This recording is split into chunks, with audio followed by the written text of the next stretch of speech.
முகமன்களும் வாழ்த்துக்களும்.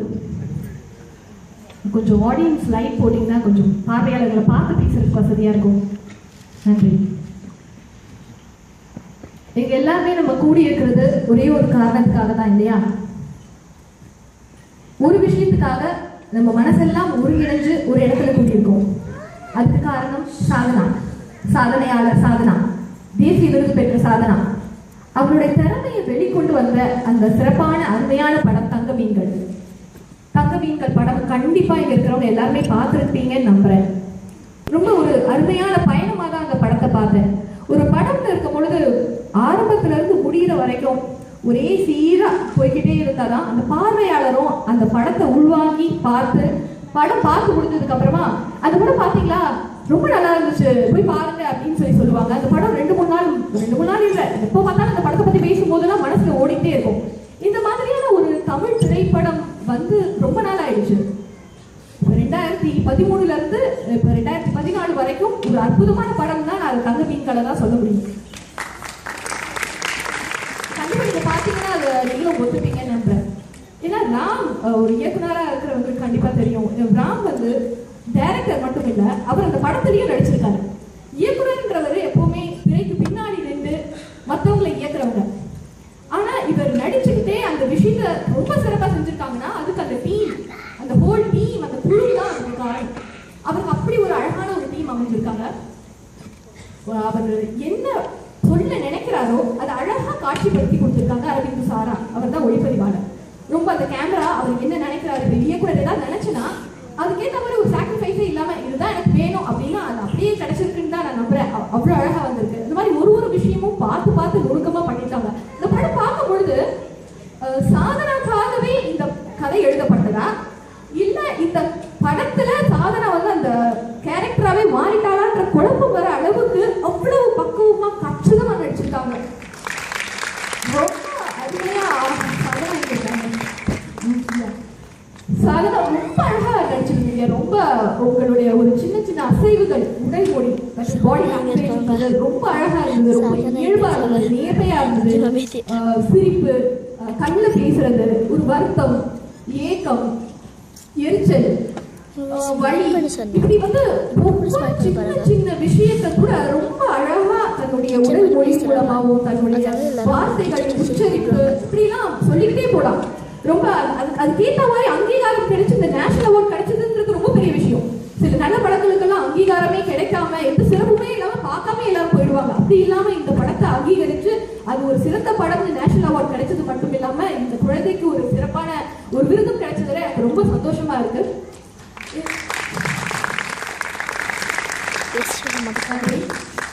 இந்த படத்துல நிறைய காட்சிகள் இருக்கும். ரொம்ப நமக்கு அந்த காட்சியில பார்க்கும் பொழுது பலாரம் நம்மள அரைச்சிட்டா மாதிரி இருக்கும்.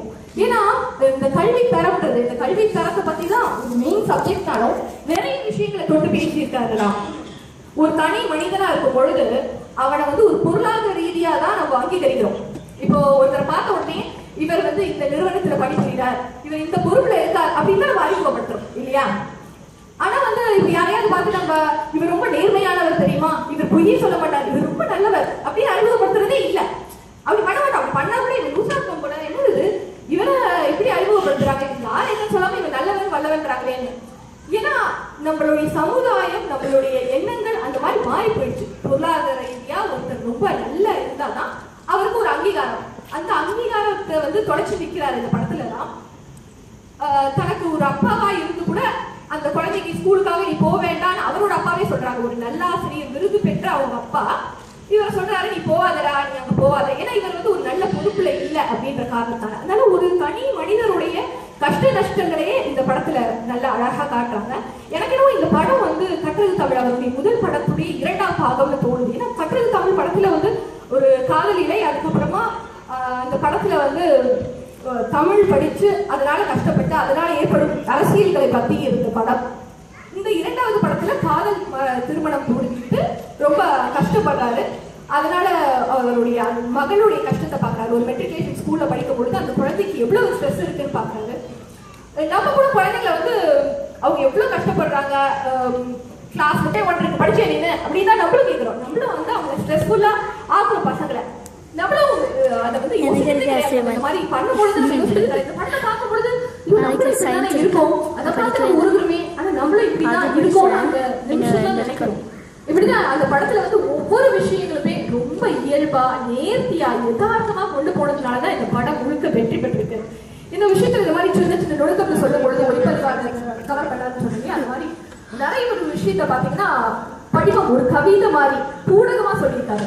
இப்போ வந்து அந்த குழந்தை வந்து ஒரு ஆங்கில பாட்டுக்கு டான்ஸ் ஆடணும்.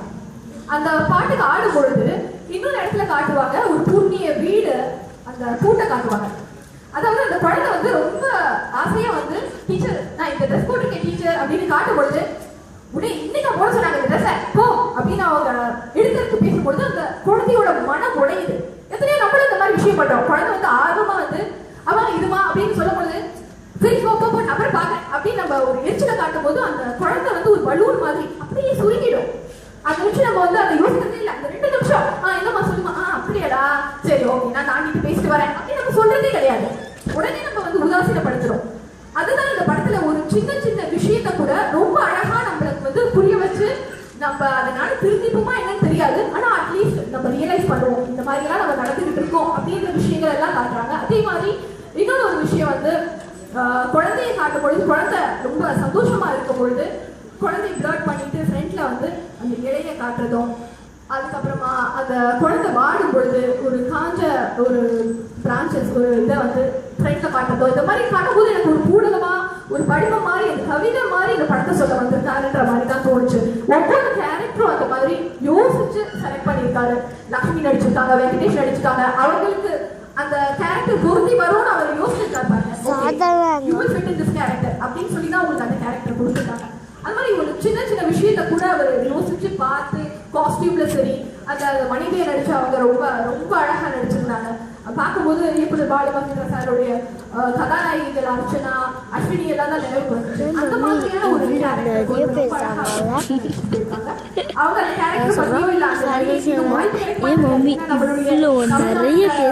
நல்ல யுவன் சங்கர் ராஜாக்கு விருது கிடைக்கலன்னு தெரியல. ஏன்னா பெரிய படமே யுவன் சங்கர் ராஜா அவரோட பேக்ரவுண்ட் ஸ்கோர் அவ்வளவு அற்புதமா படம் முழுக்க ஆரம்பத்துல இருந்து கடைசி வரைக்கும் அந்த படத்துக்கு ஏற்ற மாதிரியே போட்டிருக்காரு. ரொம்ப அழகா இருந்துச்சு. அதுக்கேற்ற மாதிரி அந்த பாடல் வரிகள் நான் குமார் அட்லீஸ்ட் அதுக்கு கிடைச்சதுன்றதுனால ரொம்ப சந்தோஷம். இந்த மாதிரி ஒரு ஒரு விஷயத்தையும் பார்த்து பண்ணவங்க அந்த படத்தை ரொம்ப வெற்றிகரமா முடிச்சிருக்காங்க. அந்த வெற்றியை கொண்டாடுறதுக்கு தான் நம்மளாம் வந்திருக்கோம். ஒரு இந்த உங்க மகன் வந்து ரொம்ப சிறப்பா நடிச்சிருக்காங்க. அவரோட கேரியர்ல இப்ப நம்ம நினைக்கிறோம் ஓகே பசங்கன்னா நம்மளுடைய ஏம்லாம் என்ன ஓகே இந்த ஸ்கூல் இதை படிச்சுன்னா இவ்வளவு சம்பாதிப்பாங்க அதுக்கப்புறம் நாளைக்கு இப்படி வருவாங்க இப்படிதான் நினைக்கிறமே தவிர அவங்களோட இன்ட்ரெஸ்ட் என்ன, அவங்க என்ன பண்ணுவாங்க, அவங்களுக்கு என்ன பிடிச்சிருக்கு, அவங்க எந்த லைன்ல போகணும்னு இருக்கிறாங்க அப்படின்னு யாருமே யோசிக்கிறது இல்லை. அந்த மாதிரி ஒரு பேரண்டா இருந்து நம்ம எல்லாம் யோசிக்கணும். அந்த குழந்தைக்கு என்ன பிடிக்கும், உனக்கு இயக்குனர் ஆகணுமா, அவனுக்கு இதாக ஆகணுமா, அதுக்கு நம்ம என்ன அவளுக்கு ஆக்டிவ் பேட்ச் கொடுக்க முடியும், ஒரு எக்ஸ்ட்ரா எஜுகேஷன் கொடுக்க முடியுமா, இல்லை வேற ஏதாவது படிக்க வைக்க முடியுமான்றதை பார்த்து அவளுக்கு செய்யணுன்றதை நான் ஒரு வீடு கூட